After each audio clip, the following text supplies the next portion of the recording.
and welcome to 15 Minutes with Longevity. I'm Giselle Wertheim-Ames and I'll be your host. Joining me in the studio is my co-host, Dr. Sidi Gurley. Nice to have you back in the studio. Always good to be here with you, Giselle. Yeah. As well as Professor Elna McIntosh, she's a clinical sexologist, and today we're going to be talking about STIs. And it's Condom Week. The 10th to 16th of February is National STIs and Condom Week. So today we will be looking at the importance of engaging in safe sex, as well as why it is crucial to always be open and honest with your partner. And I think that's really an important part and probably the big taboo subject. You deal with that every day in your life. So let's maybe just talk about this whole idea of STIs. Why are we so embarrassed? And why are people so embarrassed about this subject when it actually can be life-threatening in some cases? I think we've become quite okay with HIV, and people tend to harp on, and I see it in new relationships. People go off hand in hand and do HIV tests and forget that there's actually 24 other STDs to worry about. STIs, actually, we call them STIs nowadays, sexually transmitted infections, because not all infections, not all diseases, not all infections are diseases. Yeah, so some of them are, we can all get them. We can get thrush, we can get bacterial vaginosis, chlamydia, and then there's the really heavy things. I call them the big seven, actually. What are they? So I say HIV, herpes, gonorrhea, syphilis, hepatitis B for healthcare workers, but also men who have sex with men, not necessarily just homosexual men. And then, did I say chlamydia? There it is, human papillomavirus. Yes. And you know, you can get it in the back of the throat as well. Really? Well, people perceive oral sex to be safe sex. And often, and so I'm talking about clients that I see, would have gone and had, if men have sex with sex workers or just with people they don't know, and I always say to them, do you think you're special? You think you were the only one down that throat? Because we sometimes don't know. I know. But it is very important to know that gonorrhea, syphilis, chlamydia can sit in the back of the throat, and now HPV, we need to be aware of that. So when we look at those seven, when we look at those seven, what are the ones that we really have to be concerned about? I mean, they're all important, but why should people protect themselves, and what do they need to arm themselves with in terms of information about these seven I think for young women, chlamydia, and it's really one of those tests that people don't really pay a lot of attention to, but chlamydia ultimately can cause blockage of the fallopian tubes, which will lead to infertility. Yes. So for me, it's a test that if I see a young woman, it's have you had your chlamydia test done?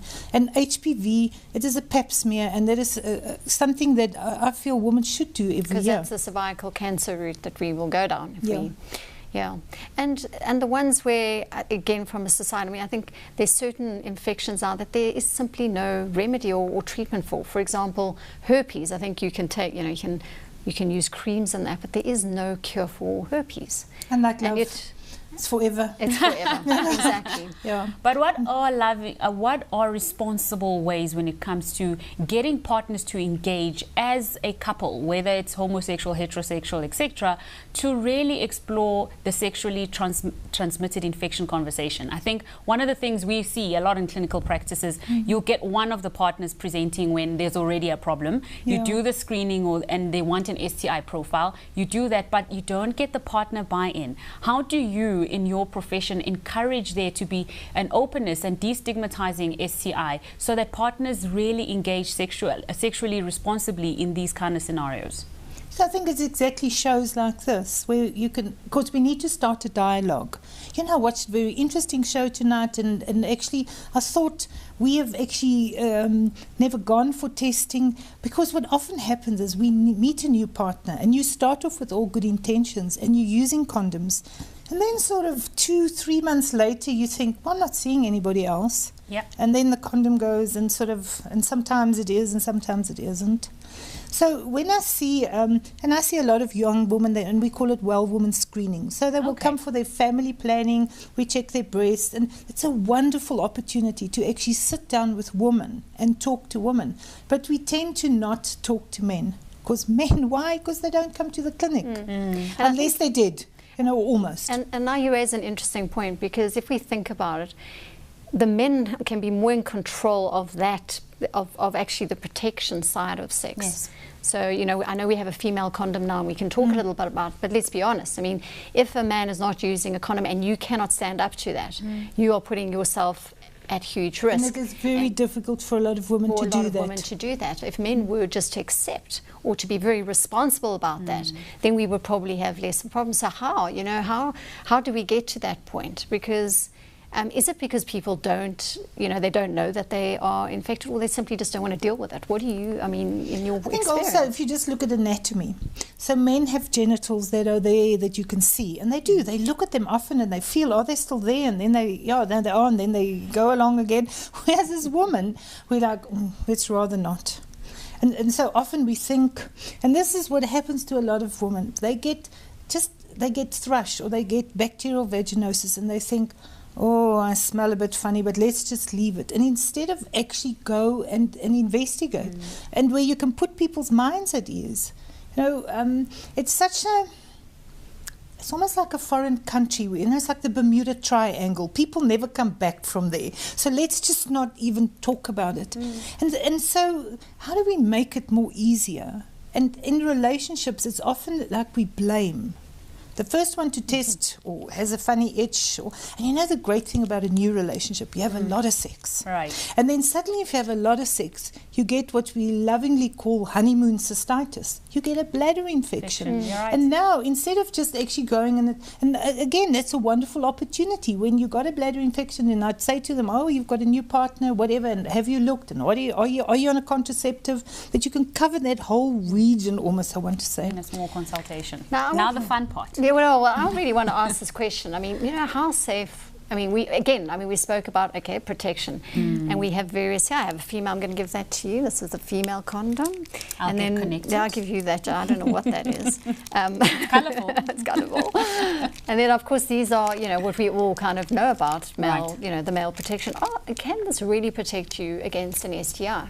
So it can protect you against a lot of STIs, but there's certain ones that it doesn't. And for instance, molluscum contagiosum, what a wonderful mouthful. What is that? So molluscum contagiosum often we will find in the pubic region, because where two pelvises are rubbed together. It is a friend of the pox virus. It's viral again. And though it's not going to kill you, it is not attractive and it's not pleasant.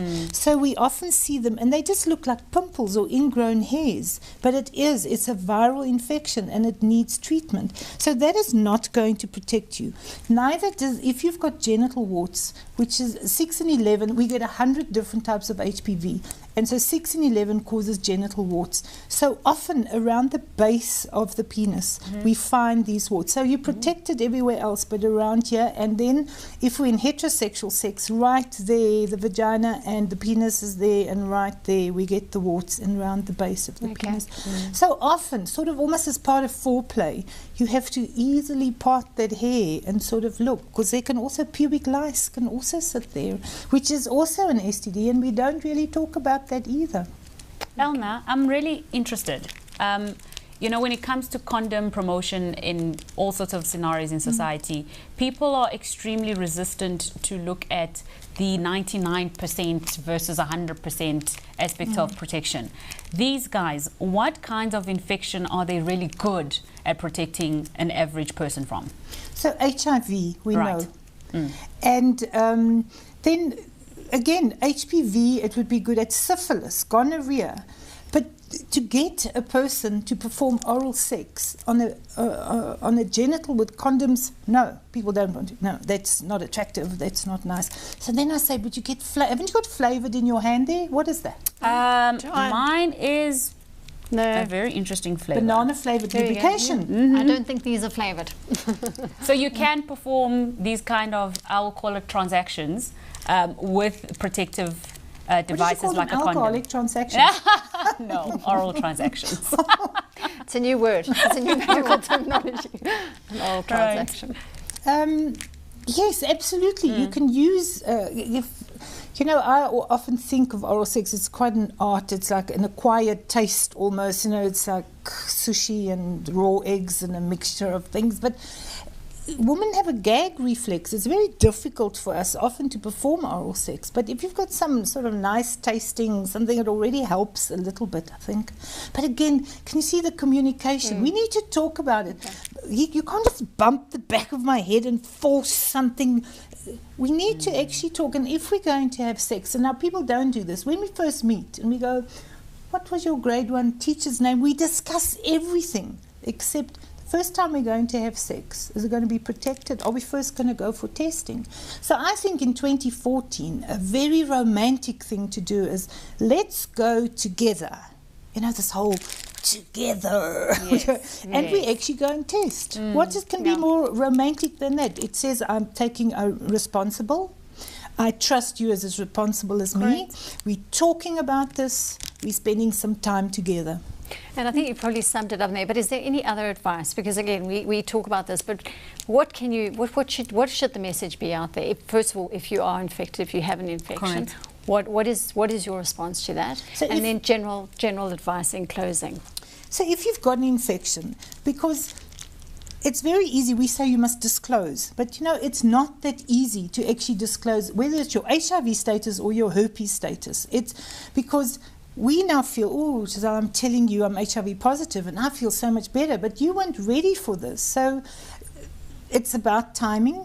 You know, we can't just, and when do you actually tell somebody? On the first date, hi, my name is Elna and I have whatever, you know, okay, I'm out of here. I don't think that will work. No, of course not. But if we're going to, and I, you know, I work with a lot of students and I love them. They come and see me and then they go, Auntie Elna, we're going to go to the next level, you know, as if we were on another level, and which really just means we're going to have sex now. And again, that is a wonderful opportunity to discuss.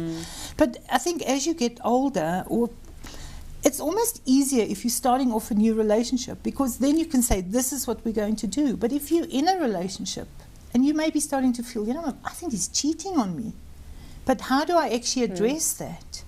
And I don't feel safe anymore. And if trust issues also start rearing its ugly head in a relationship, you know, a lot of women are at risk. And we know that the epidemic of HIV is fueled in committed relationships, because people, they just like, out the door.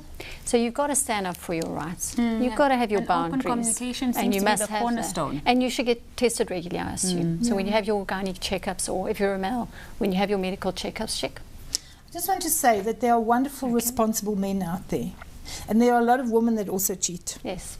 So we often go all men, and no. I agree. It's a two-way street. Thanks, Elna, for joining me. Thanks again, Sidi, for being with me on the show. Thanks for having me, G. And thank you for joining us. We hope to see you here again next week. Stay well, be healthy, and it's Valentine's Day, so I hope you have a wonderful day, and take it easy, be safe. Goodbye.